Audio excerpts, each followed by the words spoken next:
Good afternoon, everybody. Welcome to Conversations from Stritch. Today is October 12th. I'm Dr. David Livingston, and I'm joined, as always, with Dr. Christopher Sent, our provost. I did want to just start today by acknowledging and offering our prayers and support for all those who are suffering under the violence that's occurring in Gaza and Israel. We have many students, faculty, and staff who have family and friends in the region. And we also want to, make sure that we hold out that we are a community that is supportive of each other.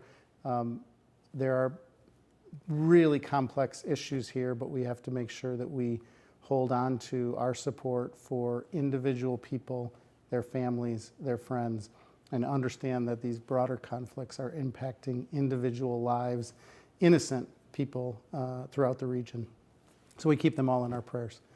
I also want to say that last weekend was fall break, and though we had many students gone, and we did have some events on campus. The cross-country men's and women's hosted over 600 athletes for the crossover event. Women's volleyball team also hosted McKendree on Friday and the University of Missouri St. Louis on Saturday. Campus Visit Day is coming up this weekend, provides high school students and transfer students the opportunity to explore all that Lewis has to offer in the way of majors and activities. Our Campus Visit Day starts at 9 a.m. on Saturday. There's still time to register by emailing the admissions department at lewisu.edu. We did have another great community hour yesterday. I will say that these community hours, and they were, Chris was the brainchild of this, and it's worked with dozens of people across campus, but I was able to walk around yesterday and pet some dogs and do all sorts of other things, and it was awesome.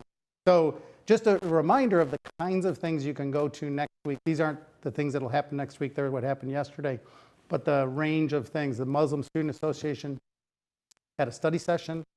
Exercise Science had an internship forum. There was coffee and conversation with the International Student Association. The Sustainability Club met, and there was an Arts and Ideas event which featured Dr. Marty Philippian talking about his new book on Shakespeare.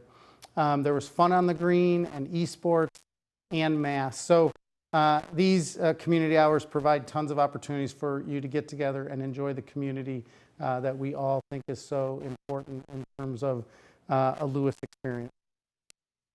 There's still time to get your tickets to attend Signum Fidei next weekend. We will be at the House of Blues on October 24th, 21st to support the Mission Fund and to honor one of our long-standing employees who just retired, Mary DeGraw. She was such an advocate for our most vulnerable students who received the Mission Fund.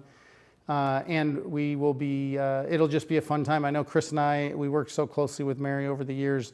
We're really looking forward to celebrating her, but also to telling some stories about those students who, experience a real difficulty in their lives and need additional resources to finish their degree.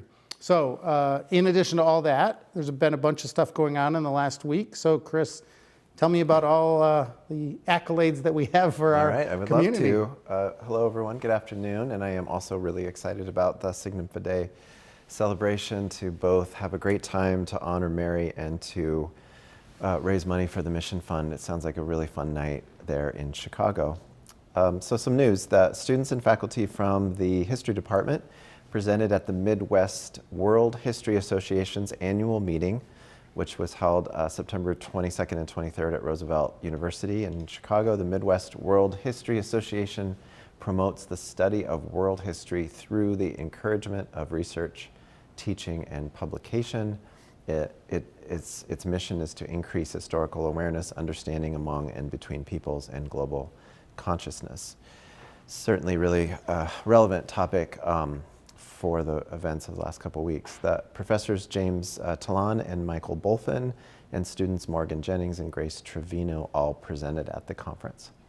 Really excited that the foreign language program was awarded last week with a renewal of its $320,000 project it's called Project Global Officer Program, a grant that we refer to as Project Go, and that is awarded from the Institute of International Education for next year. Project Go is a nationwide program open to all qualified ROTC students, offering fully funded opportunities in critical language education.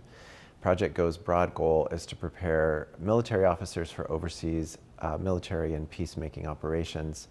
Lewis provides a residential 8-week program in elementary Russian for 28 ROTC cadets and midshipmen in next summer is what's being funded by that, and subsequent summers as well. Congratulations to Dr. Michelle Kramer, who presented on September 28th and 29th at the Illinois Organization of Nurse Leaders Annual Conference in Naperville.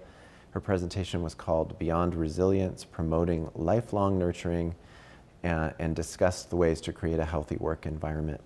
Her poster highlighting nursing's value to the organization, making the intangibles tangibles, showed leaders can promote the value of nursing in their organizations. And then one more thing about Dr. Kramer, she will be co-presenting with Lewis University Organizational Leadership Professor and Chair, Dr. Leslie Page, at the Midwest Academy of Management Annual Conference in Chicago on October 13th. Their presentation is called Compassionate Leadership, a New Leadership Paradigm to Address Employee Well-Being. It's really important work, and we're delighted that the two of them are doing that work together.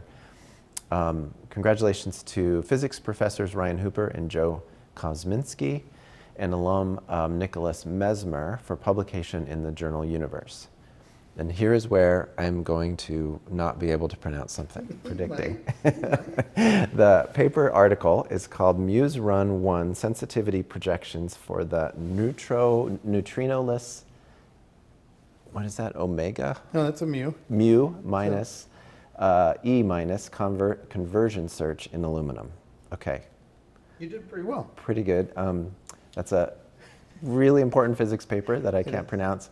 The paper is a result of a long-time research project at Fermilab. So this has been, I just want to explain this a little bit. These three Lewis people, 2 professors, 1 graduate student, did this long-term project at Fermilab with other professors from across the country and with people who work at Fermilab. And it's been going on for as long as I've been here, probably 10 years. And this is a really major article published as a result of all that work. And so we're really, really proud and pleased, especially that a student was involved in the work. Yes. Also happy about Philip Lynch Theater's that the season is getting away with The Little Prince, adapted for the stage by Rick Cummins and John Scular. There will be performances starting tomorrow night and through the weekend, and then next weekend. Play is recommended for all ages. The production is based on the book by Antoine de Saint-Exupéry, which tells the story of a world-weary and disenchanted aviator whose plane strands him in the Sahara Desert, where he meets a mysterious figure, the Little Prince. It's just the perfect Lewis play. But as you and I have talked about before, it's the perfect Lewis play, except that the plane lands in the middle of a desert. That is not what we want for our little planes. Yeah. Right. But our pilots are equipped for that to happen. That is so true. Like the Little Prince. And we're glad we don't have a major desert nearby. All right. So we have, you're going to talk a little bit about some things coming up. We were going back and forth. Fermi, we have 2 national labs right in our backyard, which is an amazing thing for a university to have. But it's one thing to have the labs in our backyard and another thing to actually take advantage of it, because we have relationships, professional relationships between our faculty and the scientists at Fermi and Argonne, as well as around the country and around the world, as you said. And we have, and we'll probably talk about this next week, but we do have one of our faculty and students around the world presenting as well, which we'll talk about next week. So just a lot going on in so many ways. All right, so some of the events upcoming. There is a vaccine clinic today from 4 to 6. So I do want people to be aware of that. That clinic will allow you to get both your flu vaccine and the new COVID vaccine, or one or the other. You don't have to get both, but you could get either one of those. Also today from 5 to 7, the Airline Pilots Association Education Club is meeting. From 6 to 9, the Intergreek Council Backyard Social is in the backyard from 6 to 9 tonight. As well as tonight, Coco is playing from 7 to 9 in Brother James Gaffney Center. Tomorrow, Falafel Friday with the Arab American Association. Women's soccer hosts Maryville tomorrow night, 5 to 7. Men's soccer, or men's and women's swimming tomorrow from 5:30 to 8, hosting Illinois Wesleyan. So tomorrow night, there's plenty to do. You can just kind of walk around campus and see, grab some falafel, run over to the soccer game, and then once you're done with your food, then you can go in the gym and stand by the pool and cheer on our swimmers. October 15th, women's soccer will host Missouri S&T, and men's soccer hosts Missouri S&T. We're going to talk more about sports and a couple specific sports and the strategic plan here today, but I just want to say that men's and women's soccer are having a great season. I've been able to go to a couple matches, and it's really been fun to go to. Sunday night at 7 p.m., normal mass time. Arts and Ideas next week on Monday, the current refugee crisis in Europe. Also next Monday, the Fall Choral Concert, as well as Education Rising, pumpkin carving. And then, of course, Community Hour next week. There are some sports traveling off campus. 8th ranked women's bowling is competing in the Penguin Classic this weekend in Struthers, Ohio. Men's and women's golf will be competing this weekend at the Panther Invite in Augusta, Michigan. And our number 16 ranked women's volleyball team travels to Hammond for the crossover between GLVC, the GLIAC, and the GMAC, competing against Grand Valley and Northwood. So a great conference weekend and non-conference weekend for some of our athletes. So given all that, Chris, it's a kind of just a perfect lead-in to you introducing our guests. Yeah, great. I'm really excited to welcome our guest today. Before I do so, let me remind you that the askus@lewisu.edu is there at the bottom of the screen, and if you would like to email a question for our guests or for us, please use it, and we'll get the question into the conversation. If you're watching a recorded version of this on YouTube, you can also use that askus@lewisu.edu if you have a question for any of us, and we can email you back with a response. So I'm really excited to introduce our two coaches who are here with us today. I'm going to introduce them both, and then we'll talk a bit. Coach James Kearney is starting his 13th season as the cross-country head coach. He has coached Lewis at cross-country and track programs to a combined 23 GLVC championships. That is a very high percentage if I'm doing that math correctly.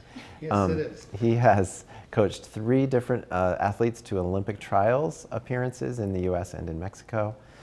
And Coach Lorelee Smith is on her 17th year as head coach for the women's volleyball team with a record of 435 and 106. That's also a very impressive math. Prior to being named head coach at Lewis, she served as an assistant coach at the women's volleyball team at the University of Central Missouri for 5 seasons. She received her bachelor's degree in management and marketing from University of North Carolina, Asheville, and earned her master's degree at Central Missouri in business administration. So Lorelee and James, welcome. Yeah, thanks for having us. So glad that you are taking time out of your very busy seasons right now that are going on to spend time with us. James, we started the day with some footage of last weekend's event. Yeah. What is it like to host an event like that? I am severely much more gray than I was 2 weeks ago. It's a lot, but to bring a level of event like that to Lewis, number one, I think showcases our campus a little bit, but I also think that it allows for our men and women to have a certain amount of pride in what we're able to do here, and I think it brings our parents back and our alums, and it's like I said, it's a lot, but it's just an amazing event that we're able to kind of put on, and through the support system of the athletic department and the university as a whole, it's really just exploded, and now with the help of John Kilpatrick, we've been able to live stream it and produce all these wonderful avenues for people outside of the opportunity to come here to kind of consume it as well. And hopefully it continues to grow, and hopefully it continues to be kind of that showcase event that we're hoping to make it. So James, I was wondering, our viewers just saw the film of the opening of the race, but I do think there's a lot of our students and probably a lot of our colleagues, faculty and staff, who actually don't know where the course goes. So I'd love for you to just describe, if you would, a little bit that, where they could find the beginning and where that hill goes up, and then kind of where it winds through. I mean, you don't have to describe every turn, but just, I think some people just have no idea where the course is. Yeah, so there is a huge kind of partition of land right off of Renwick that is our campus, and so there's two main loops. There's a smaller one just off of Lot NN where we start a lot of high school events that we host. And then the practice soccer field area, just across from the back end of Dorothy Day Hall, is the starting area for the college events. And then the second, more, I would say, rectangular loop is lines around Renwick and Wilco, and kind of connects in somewhat of a figure eight.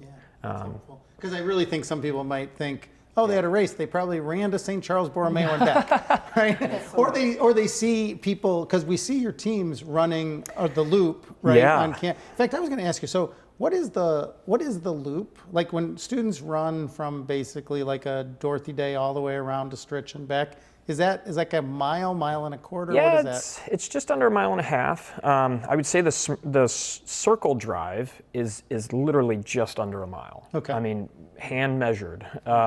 So it's when you add on kind of the square portion of campus, then it adds almost about a half mile.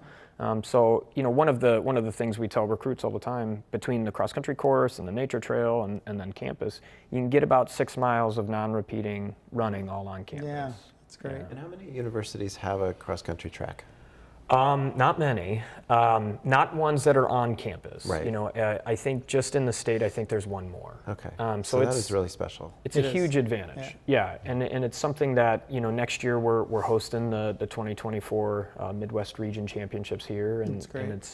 And it's an opportunity to showcase the campus for sure. But I think it's also an opportunity to kind of elevate what we've done as a program and continue to kind of push this to a new level. Yeah, awesome. And I don't think we said this when we were talking about Saturday, but there's also a big high school event this Saturday. Yeah, we're hosting the Suburban Catholic League championships here on campus, and it's an event we bring probably somewhere between 5 and 7 between middle school and high school events on campus every year, and it's a great opportunity for us to again showcase our campus, but I think it's really a great opportunity to build affinity for what we are doing as a program, but what we're doing as a university as well. Yeah. Well, it's wonderful. We're going to have a bunch of potential students and their families here on walking around campus, and then to have a bunch of high school athletes here competing on this track is really cool. Yeah, the coordination between admissions now and kind of streamlining some of the processes that we've been doing with some of the high school events. I think you'll see, we'll have admissions folks at this event now, and they're at the finish line, and so everyone will leave with some sort of information about what we're doing here and why it's important to them and why it's relevant and where they could see themselves. Yeah, that's great. That's great. So Lorelee, Yes. I know. Tell us a little bit about what a week is like for you right now. Like, we just announced that I'm imagining you're about to get on a bus. Yeah. To go to so we Indiana. have our own Yeah. crossover, like what James just had. It's this weekend. Ours is not on campus because you need probably 12 courts to run something as large as what ours is. We'll go and practice on site tonight, and then over the course of Friday and Saturday, we'll have 3 games against other teams that are the top of their conference that makes up our region. And it really boils down to how well you do this weekend. If you have, a secured shot or a long shot or no shot at all into the NCAA tournament. So it's a really big Interesting. weekend. And you're Stressful. doing very well this season. I know you had a disappointing 5-set loss, so we don't need to necessarily go, but I'm happy to talk about that. But number 16, and you were, I think, playing number 4. They were number 4? They were. Or they were ranked. I don't know where they are right now going into the match. So could you just expand a little bit on what you just said? So for people that don't understand how you get into the tournament, the winner of the conference gets in, but then this weekend is really important because those other non-winning of a Yes. of the. So could you talk about that? And this is the midway point of the Yep. season, right? Is Midway that's in the why this is season. happening now? Yeah. Okay. So the way volleyball is divided across the United States, there's 8 regions, and each region gets to send 8 teams to the NCAA tournament.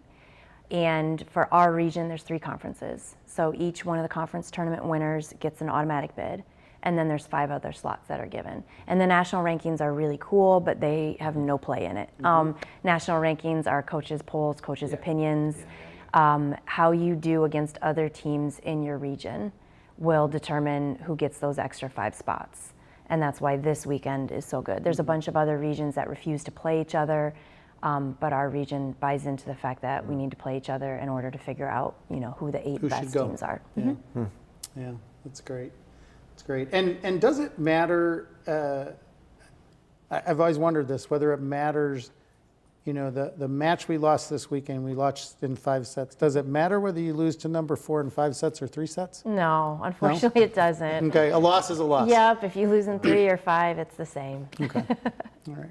That's great. That's great. So Yeah. I always have this question in my mind. I never ask you, either one of you, and this is for both of you.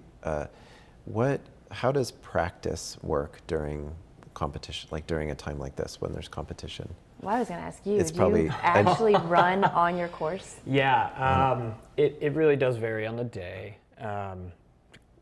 Jumping through some of the class, that class, they run into kind of, I have class here, and so sometimes it's 2 to 3 practices a day.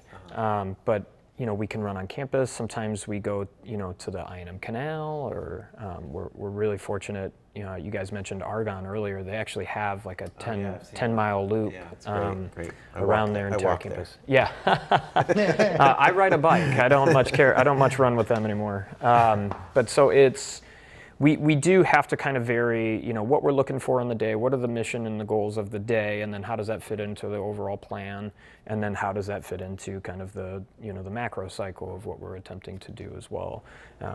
So, we do meet every day, but some days are shorter, some days are easier, some days are faster. It just really depends on the goal of the day, and kind of discuss that, and then hopefully send them out there to do their best effort at that. Yeah.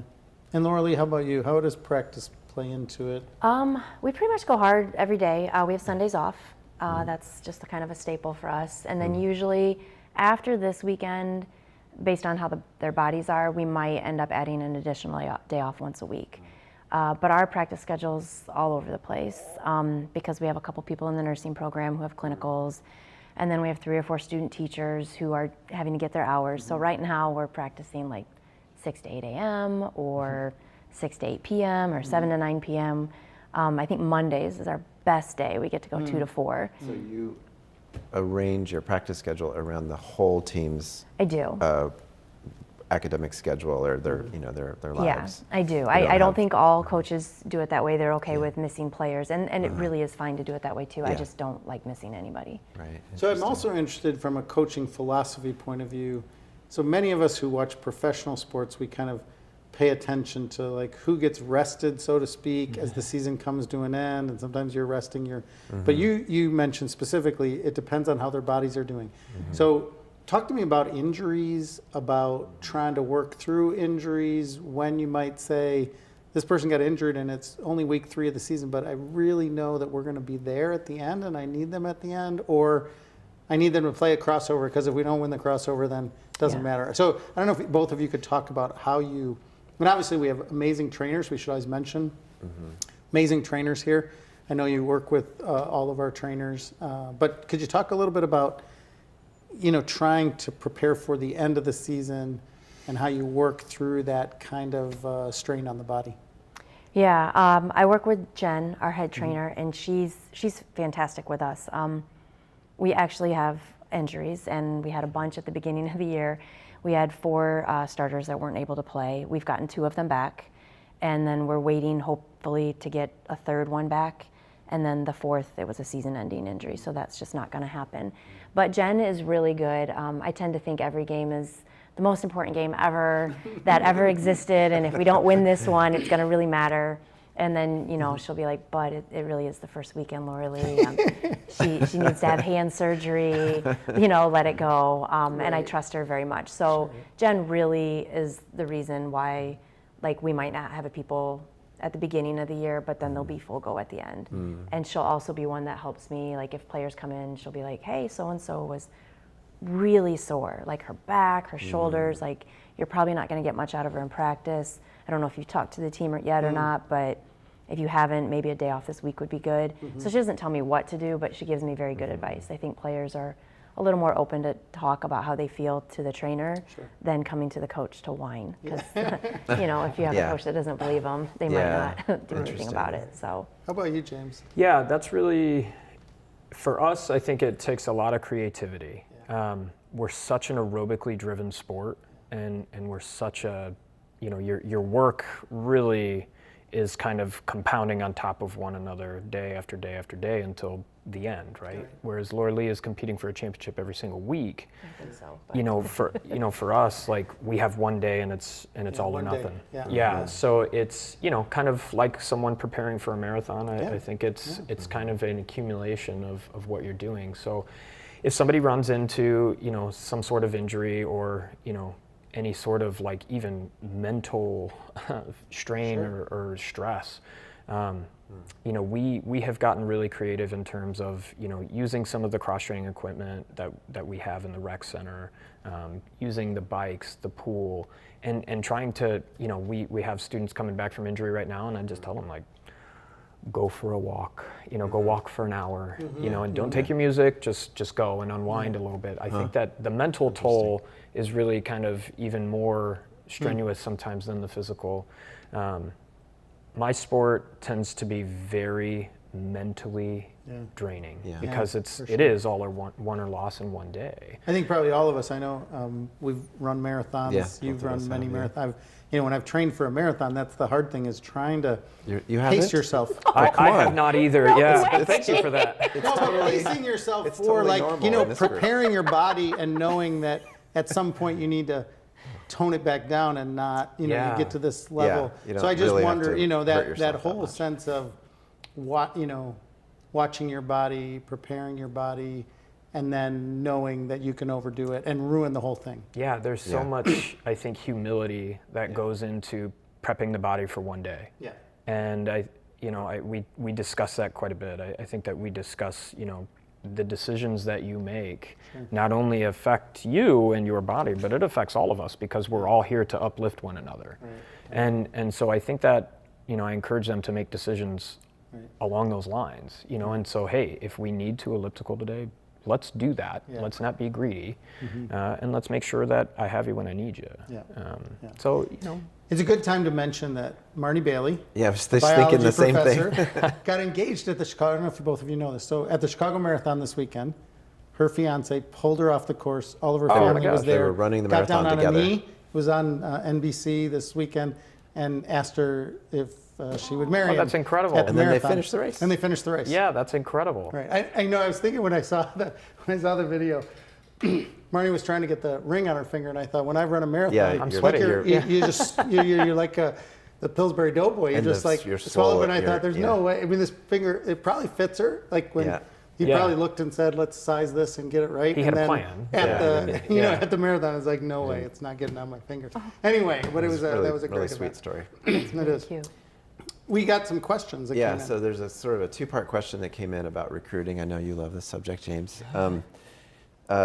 The question is, what strategies do you use to recruit students? And then from a student, like a high school student athlete perspective, how do they indicate that they're interested, or does that even happen? And, you know, how does, if you're like going to high school right now and thinking, I want to be on the Lewis volleyball team, like, how do they communicate that? I'll let you go first. All right. Email is probably the quickest way to reach out. Most recruits will, hey, I'm interested, and then they send a video. And then I watch the video first to determine if I think their talent level is where it needs to be for our team, as well as if it's the right position. And then I reply, hey, we're super interested too. Like, do you want to set up a phone call? Then we usually talk, and then if things still go well, The biggest thing is getting them on campus to meet the team. Culture, personality, my team's attitude, that's probably the best thing this program has going for it. And if they don't fit, if they don't like that, it's probably not going to change, so then they wouldn't be a great fit. But my team also has to like them because they need to add to it. Right. And that's kind of the stepping stones to get here. Yeah, I think when somebody walks on campus on a recruiting visit or they reach out, I think number one is we're certainly going to do our due diligence. I need to see them visually and just make sure that there are certain things athletically that. I mean, in real life, like Yeah. in addition to the Yeah. Typically, if we're not having an event for the team, I'm usually at a meet and trying to lay eyes on folks, and not only for this class but the class next. So that's always kind of an interesting part for me. And then to kind of piggyback on exactly what Lorelee just touched on, it's culture first. And so when they come and they visit, I don't want to say that I directly challenge them, but I do. I kind of say, like, you need to understand that you have a role in our program, and what does that role mean, and how does it evolve, and how does that make everyone else around you better? And are you comfortable with that? Do you want to be a part of something bigger than just yourself? So recruiting, we take a little bit wider of a net, as we start to approach things. I think that, one of the roles that athletics provides for Lewis is that we cast a little bit bigger of a footprint than our traditional campus, and so we can reach a little bit further and spread the word and kind of be more of that grassroots type effort. So, if we had a young woman from San Diego, California a couple of years ago, we've had people from all over the country, and I think that by finding people who fit the mission of the program, and conjunctively working with the mission of the university, it's something that we've done really well with, and continues to build out our culture, and it evolves it with the group as we go. Yeah. So I'd like to do a follow-up. So, and two kind of part question as well. So one, I know we have a whole nother subject to deal with, so this will be the last kind of question about this specific stuff. So, both of you, like for you, you just said it's no matter what your role is, you're supporting the team, but 5 people score, Yeah. right? So, I mean, there's a big team and 5 people score. Not everybody knows cross country and how it works, blah, blah, blah, but 5 people score. And on your team, not everybody's going to play every match, right? So I'd love to hear you talk. And so the two pieces of this for me is there are a lot of athletes that are on both of your teams and all of our teams that play such a significant role, and they don't get much quote unquote time, right? Or they don't count on the scoreboard. And there's now a portal. So I'd love to hear you talk about, how that plays into it, because I think this is a part of contemporary NCAA sports. That's true. Right, it's just a part of it, and you have to do. So the recruiting is also, there's also a fit issue there, right? Can you see yourself over 4 years? Yeah. So I'd just love to hear you talk about this, because I think it's the real complicated part. The superstars, I'm not saying they're easy to coach, but they get all their playing time. They always finish second on the team. They're scoring, whether they're 8 or 10 makes a difference in terms of our overall score, but they know that they're the 15, the number 15th on our team has a different role to play, but they still have a role to play. Yeah, I think that for me, and for what we are able to do, I think that there are so many specific metrics, like your time and did it improve, and some of those things. It's a lot of it is recording, results and posting it and celebrating the successes. I think that that's a big factor of what we do, but. You mentioned the transfer portal. Like, I feel like sometimes we are re-recruiting our team every single year.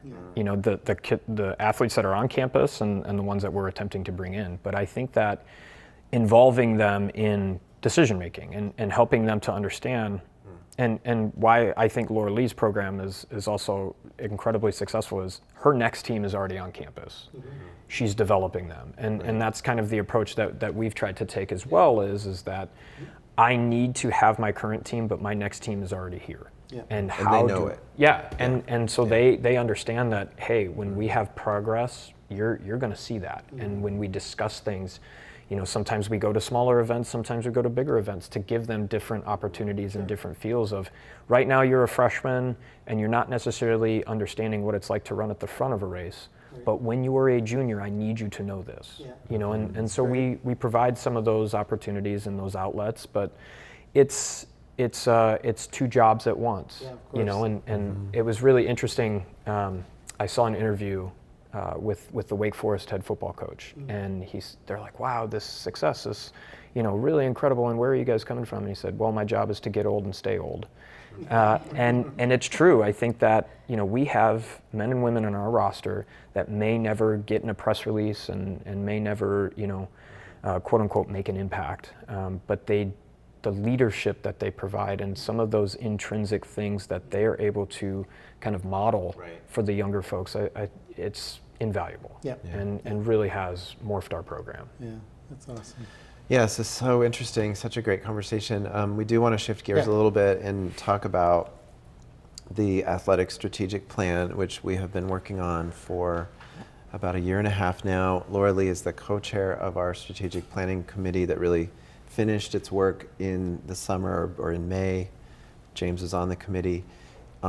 We spent, you know, a lot of great time doing research, thinking through best practices in athletic programs, looking at how other divisions and other programs do the things they do, and have come up with some really great ideas about how to build into the future. And the first thing I want to say, and I'm going to do a lot of talking now because we have a very little amount of time left, and we want to kind of move quickly through it and talk a lot about it a little bit.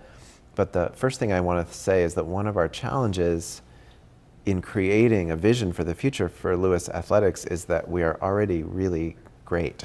And, you know, I think this conversation is a good indicator of that. And, you know, the vision's on the screen, but so the goal is to move Lewis Athletics even further into that influential position, you know, where the quality of our performance in academics and athletics continues to be at the very highest level nationally for Division II athletics, and then that we continue to be, and that we grow in a way where people like these two coaches are known nationally for their excellence, and people are coming to them to ask, how do you do that? How do you build that culture? And we have really, you know, concrete answers to those types of questions that come out of our mission and come out of all of the work that's been built in Lewis Athletics for decades. And so it's somewhat subtle, but there's also a lot of really, really concrete actions that we've worked through and are going to take. And if we could maybe just skip right to that slide that thank you, exactly what I wanted to talk about. So something we are doing, so these are just a few of the things that are happening this year that come directly out of the conversation. And we have a whole plan that is available that has focus areas in a whole range of things, from recruitment of students, marketing and identity, coaching, DEI, integration with student life, really a thoughtful set of questions about the workforce and you know, supporting our coaches and our athletic trainers and other parts of our staff, as well as facilities. So these are just concrete projects that have come out of the plan so far. We have a new logo. James is wearing a shirt that's branded in the new logo. There's a I don't know if we can see the coffee cup in the background. It also has the new logo in it. So anybody around campus is seeing it right now. I think our athletics department has done an amazing job of introducing all of the work that's introducing that new identity really quickly to our community. Other things on that list include, we have a new turf field coming in very near your track, or the track might have to move slightly because of it. Coming in up there in that neighborhood over by the Wilco building near the stadium. We do have hired 4 assistant coaches to support enrollment growth or roster growth in soccer and men's and women's soccer and men's and women's lacrosse. And we've also really added a member of the advancement staff to focus entirely on fundraising for athletics, which is really, really important part of the way athletics works. And we have so many people who support our teams And this is really creating a great environment for that support.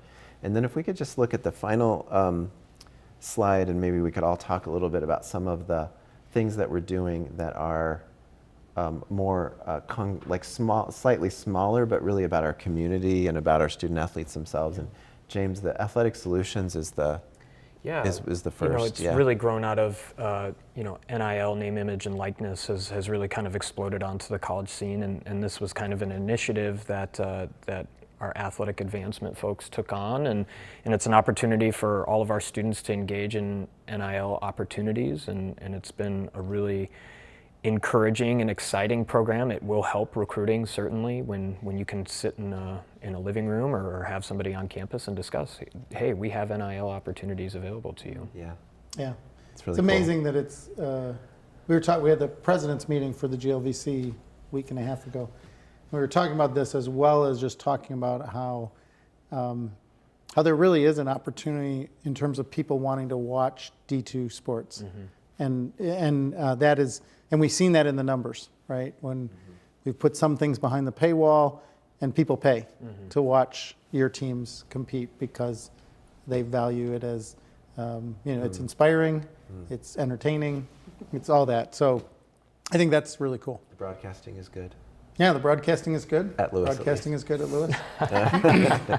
Subtle plug. And then can you talk about the swipe thing that was on that slide? The other program that Capo Henshaw, Associate AD, is kind of spearheading is Swipe to Win. And it's a engagement opportunity and integration opportunity with the student population they show up at a game, they swipe their ID, and they accrue points. And for every athletic competition, the points accumulate over time, and then whoever has the most points, or I think they're doing top 3 point earners qualify for pretty grand prize. Yeah, people told me they're looking at it's a big screen LED smart TV is one of the top, so they're good. They're really good prices. Yeah, and it seems to be inspiring people to. Yeah, we ran this program, I want to say 7 or 8 years ago, and I was telling you the story about we would have athletes just sprint off the bus to try and get to a game so they could swipe and get points. But it was,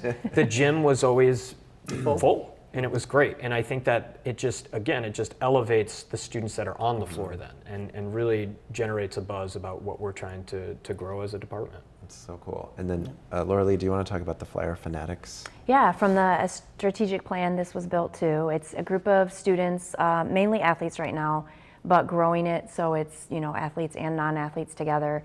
They meet once a week, and then they also meet a couple times with Capel to go over what big events are on campus that weekend, how they're going to promote it.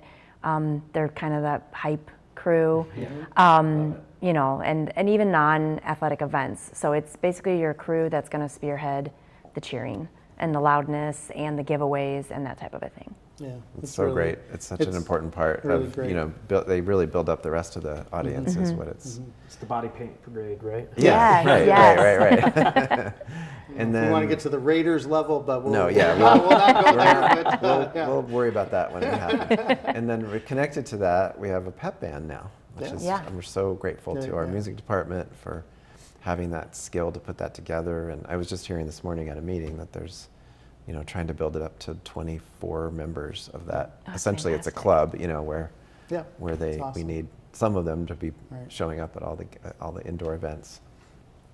And they make a huge difference. I love them. I mean, it started last year. I loved it when they were there. Yeah, it's about energy. Yeah, exactly. Yeah.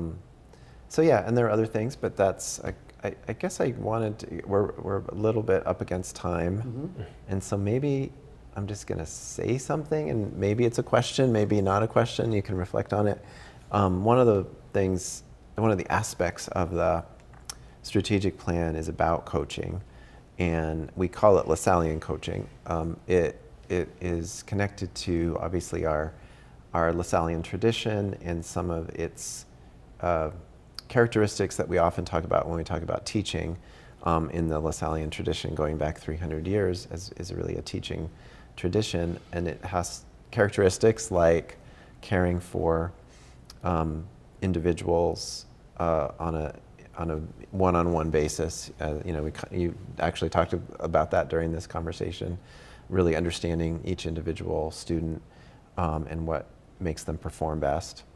Another characteristic of it is actually innovation and experimentation. The LaSallian brothers have always, from the very beginning, had the attitude of, oh, we want to figure out what's effective and what works and what actually makes people learn things in the classroom, and then adopt that and keep improving it. And I just feel like those things are really embodied in both of your work as coaches, but really all of our coaches and the way that we talk about coaching at Lewis. And I'm just wondering, again, I promised it wasn't going to be a question, but if you have any thoughts about that. And obviously we put a label on it through the strategic planning process, but it's because we already are doing it in so many ways that we're kind of just refining something that you both have been doing for a long, long time. Yeah, going through the conversation and kind of hashing out a lot of what we talked about, I think that we all discovered that we do a lot of the same things, we just never talked about it. Cool. And so to recognize that, number one, just kind of born out of necessity, we were on the same page without even realizing it. I think this was kind of an avenue to, put words to it and have specifics. The number one thing that Lorelee kind of touched on and I kind of conveyed as well was the culture. Yeah. And I think that by putting a label of LaSallian coaching philosophies, I think it embodies a little bit more specifically to the university as a whole, and really kind of takes on the Lewis way, and something that we discuss in our team, and I'm certain that you do as well. It really was kind of an interesting kind of way to build out and give specific titles, and I think I shared like, hey, our coaching, Yours was really good. Yeah, we shared kind of our core beliefs, and we started to build those things out from, hey, how do we build out specific to how does this fit Lewis, and then how does this fit within the education and academic community that we're in. Yeah. Do you have any thoughts? I just think with your teams, if you have open discussions with them, brainstorming sessions, and you mentioned it helps you evolve each year into what's best for this group, not individual.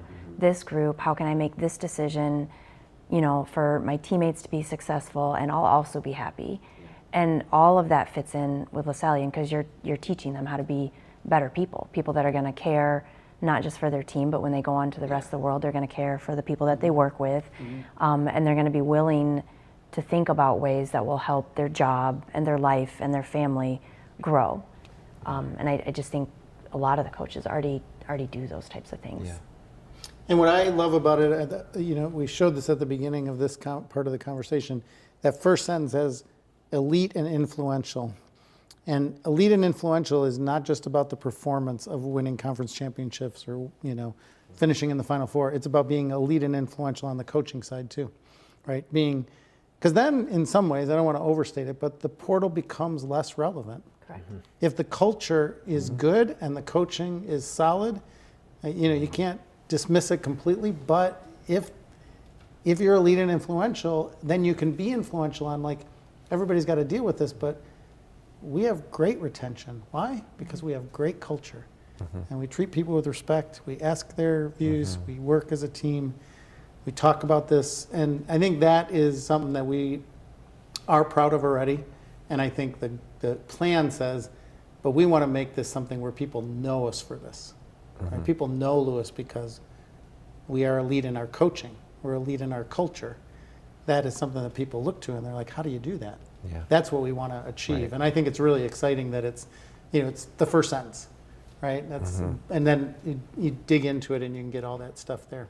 So I just want to say thank you to both of you for joining us for the conversation. It's we are so proud of all of our athletes and all of our coaches, and again And Dr. Planick's leadership, athletic directors and and the whole the staff, trainers, all the staff who are and, making this happen. Everybody who writes Yeah. up the columns after it's done and makes sure that everybody knows about it, because sports communication, it's a huge thing, right? You want people to know about it, and of course we're able to now tape it and stream it and have great people producing those the competition. So it's a really incredible group of people on this campus. So thank you both for being a part of the leadership. Thanks for having us. Thank you. So unfortunately, we are coming to the end of the show again. I always, I hope you have a wonderful rest of the week and a restful weekend, and blessings to you and all those you love.